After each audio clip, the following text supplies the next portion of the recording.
Hi Mum, you do everything for everyone else. Let me help you make your life easier. Quick, short information to make you empowered and remind you why you are so important.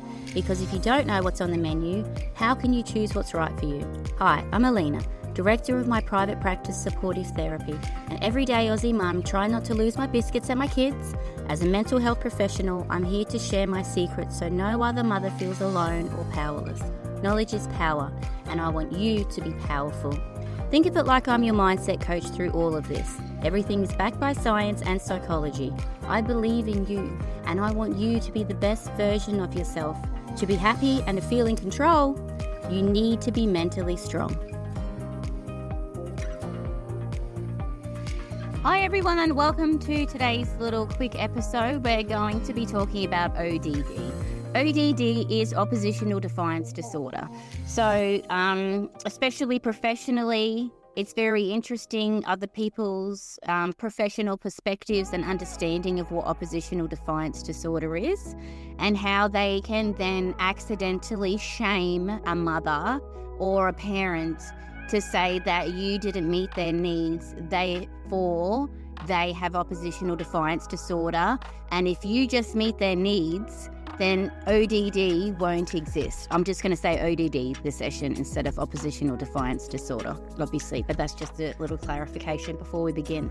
So, understanding that sometimes, obviously, parenting is difficult enough. You need to be able to find people that are on your side and not people that make you feel worse about what you're going through or how you're parenting. You want people to be able to lift you up and empower you and give you strategies and have empathy and compassion about how difficult it is, about sometimes how I feel like I'm out of my depth. I don't know what this is. And even parents and mums that come into me and they say, I've got this kind of child. I've seen 5 different professionals with 5 different modalities, and they've given me 5 different parenting techniques. I'm so confused. I've done all of them and it's still not working. So it's really, really sad, and I need to validate mums in this moment, especially because we are mentally strong mums, about how difficult it really is in this modern age, where even though we're growing and learning and they're getting more understanding and diagnoses, but sometimes when you get too many people in your soup, so too many cooks in the kitchen, it can be really difficult and overwhelming. And then you feel like even when you see the experts and you're doing what the experts are telling you to do and it's still not working, you then feel like, well, obviously this is my fault. If the experts are telling me what to do and the behaviour of my child still isn't changing, it's obviously my fault, right? Which isn't the case, okay? So that for me is really sad. And even I've got a couple of mums in similar situations, and the information and advice that the parents have been given is incorrect in terms of attachment theory and secure attachment for your child, especially that neurodiverse informed thinking. So when we talk about ODD, it's essentially under the neurodiverse umbrella.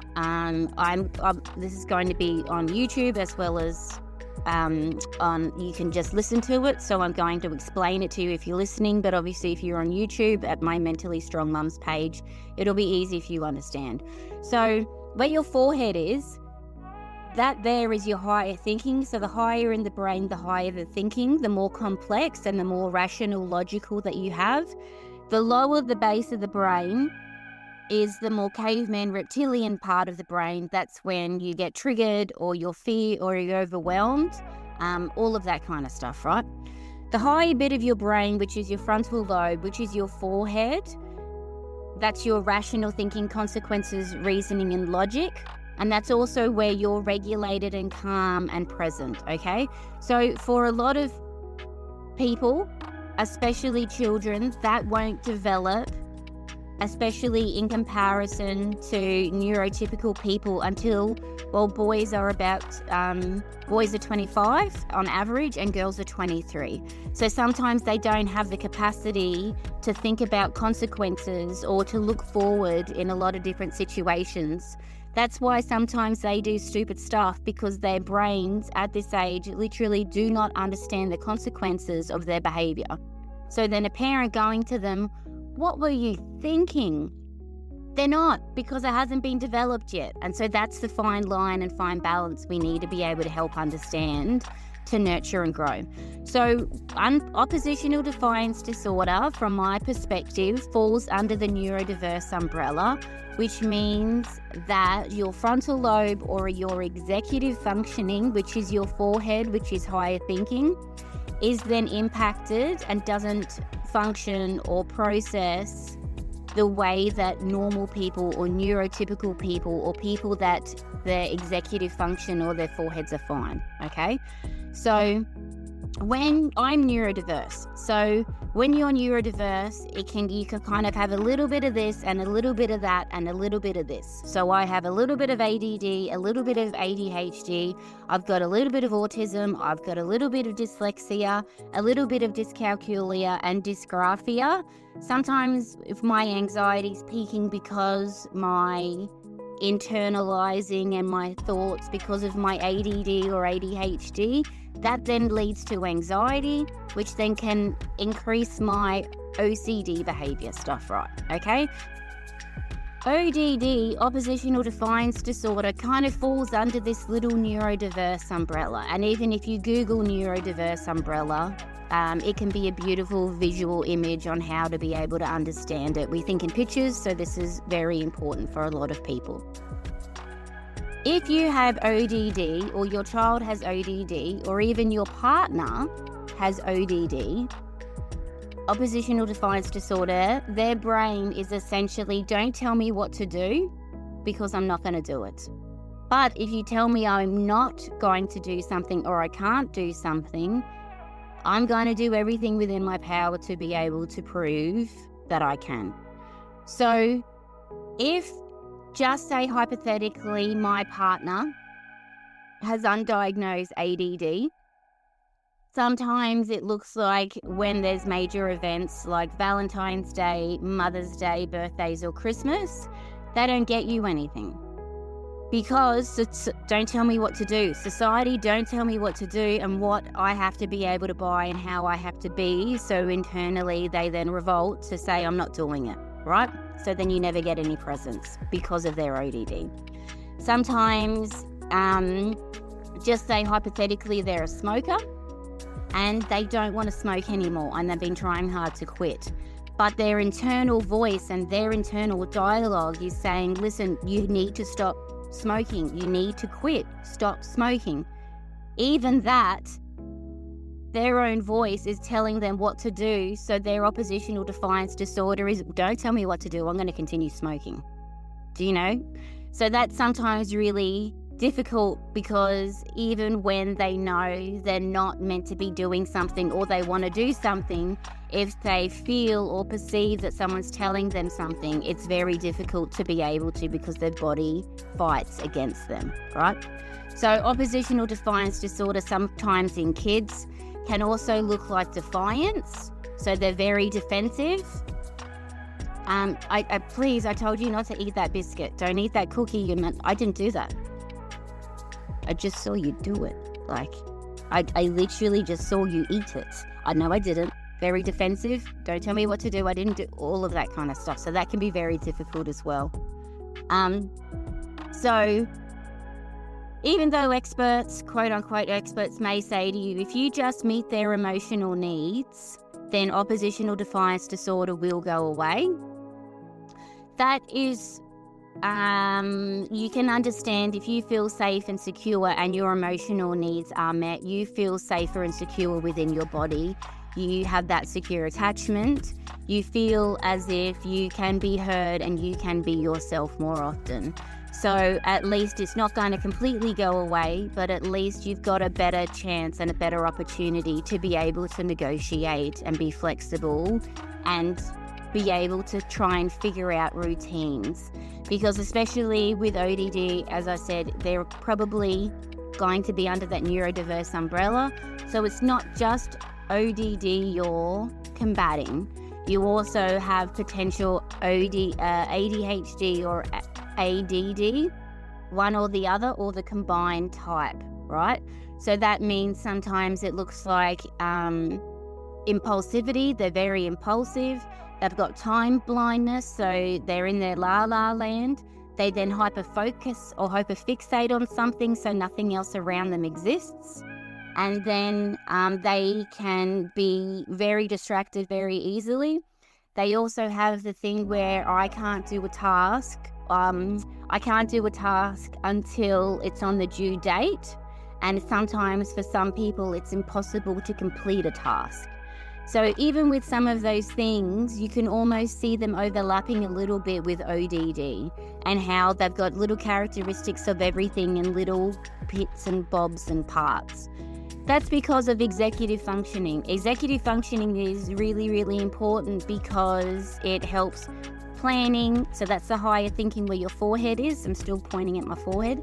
Higher thinking like planning, organizing, being regulated and calm, being rational, memory, even little things people take for granted like short-term memory. Every time my kid stands up, he's forgotten what he's doing. And sometimes I do that too. Sometimes I'll walk through a door and then I'll go, what am I doing again? All of that kind of stuff. So it's important to understand that if your child is neurodiverse, potentially it's genetic from one or two parents. Understanding what oppositional defiance disorder is and how sometimes it's obviously not a choice, but it's my body and my brain and my executive functioning always on alert and always trying to protect myself the best way that it can by not being controlled or told what to do. Okay?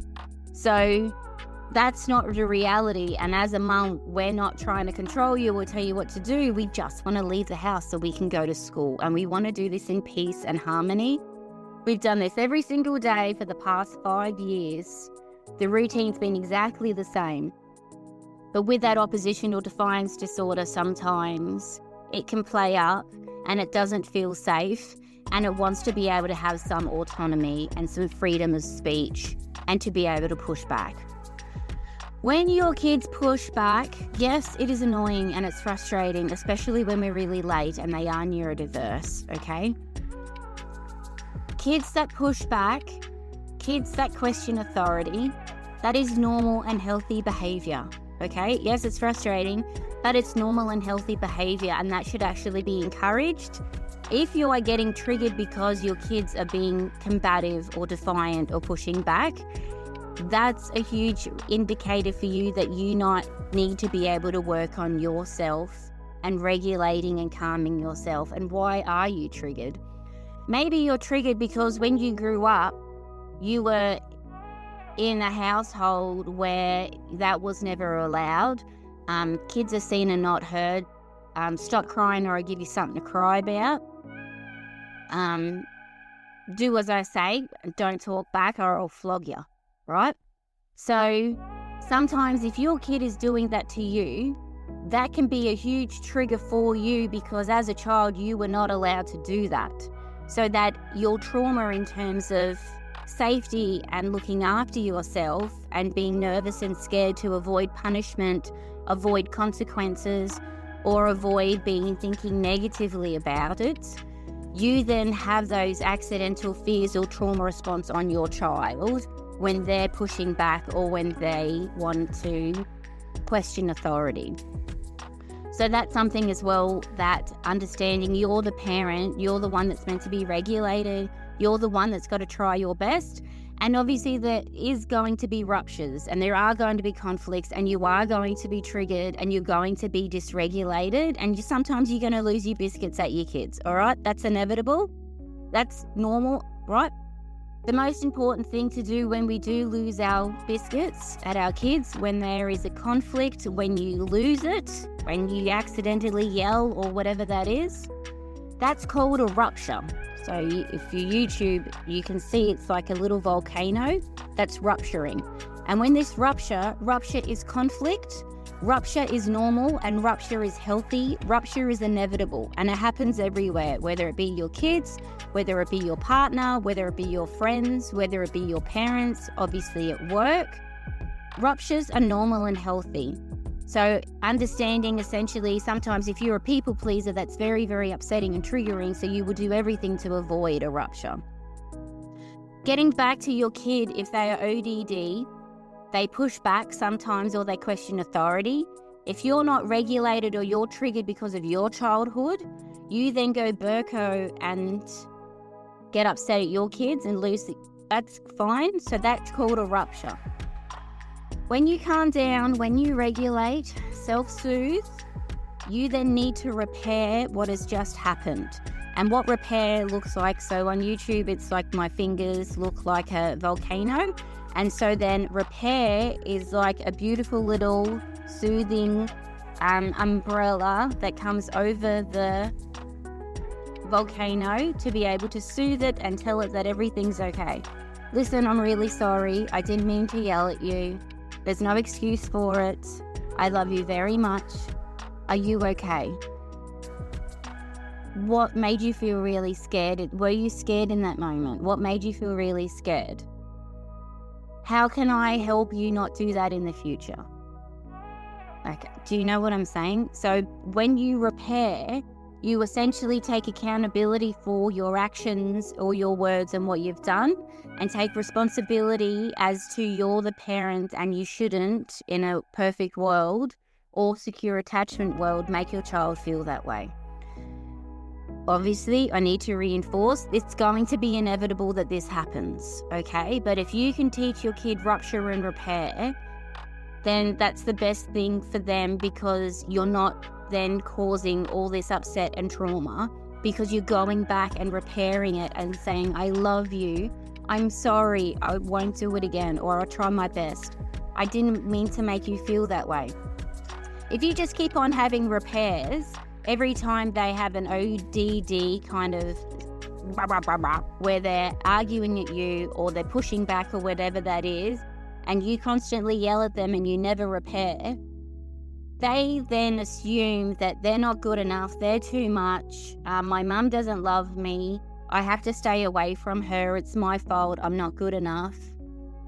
That's going to be their then internal dialogue. If you go back and repair and say, listen, it's not your fault, you're not too much, I am sorry, I should have been there for you. Next time, can we please sit down and have a conversation or negotiate? Because we need to figure out how I can support you, and then I have to teach you how to communicate with me. That in that moment when you repair and say that I love you, that then changes their negative beliefs about themselves. I am not too much. She does love me. She is trying to... So that's the repair that's very important with all of this. Obviously, neurodiverse can be very difficult. It's very exhausting because sometimes it's like arguing with a miniature version of yourself. Okay? And then if you weren't allowed to do those things as a kid because you were a neurodiverse kid, that's very upsetting for you as a mum, as a current parent, and how hard that can be. But doing things like this, like listening to podcasts and trying to make yourself aware and educate yourself, that means that you're a good mum and you're trying your best. So don't give up on yourself, okay? Everything's going to be okay. They're having a hard time as well, and so are you. So maybe we can find little pockets of time in the afternoon, or when they see if they're neurodiverse and then they're potentially ADD or ADHD, they then spiral a lot of the time and ruminate a lot of the time, which then leads to that anxiety, which then increases the ODD and then their need for control of that OCD kind of stuff. So then they would need to be able to control the situation by pushing back, by doing all of that stuff. See how it's all interlinked and how it all kind of makes a little bit of sense? The way it's all to do with executive functioning. Oh my God, I'm going to sneeze. No, it's gone. All right, my beautiful mums, that was just a little quickie on oppositional defiance disorder, how it can show up, and obviously how if it's undiagnosed in people and your partner has it or you have it, sometimes that's their behaviour. And it's, don't tell me what to do, society, don't tell me what to do, my partner, you're trying to control me. And sometimes they will also be like, don't tell me what to do, myself, with their own internal dialogue where they know they should do something or they know they need to stop something and they can't do it. All right? All right. Love you guys. Have a great day. Bye.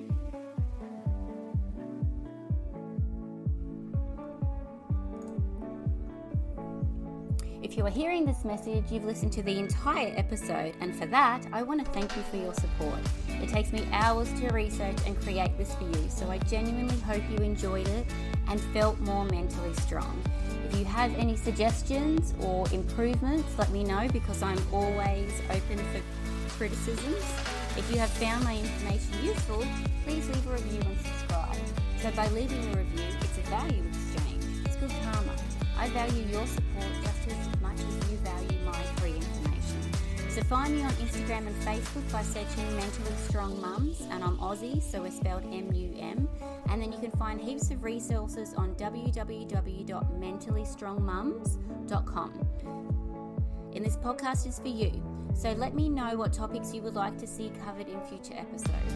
And if yourself is a professional that is working with mums and would like to be a guest to help other mums be mentally strong, I would love to support you. So message me on Instagram on Mentally Strong Mums, MUMS, all one word. Thank you so much for your time. Have a wonderful day, you beautiful mum.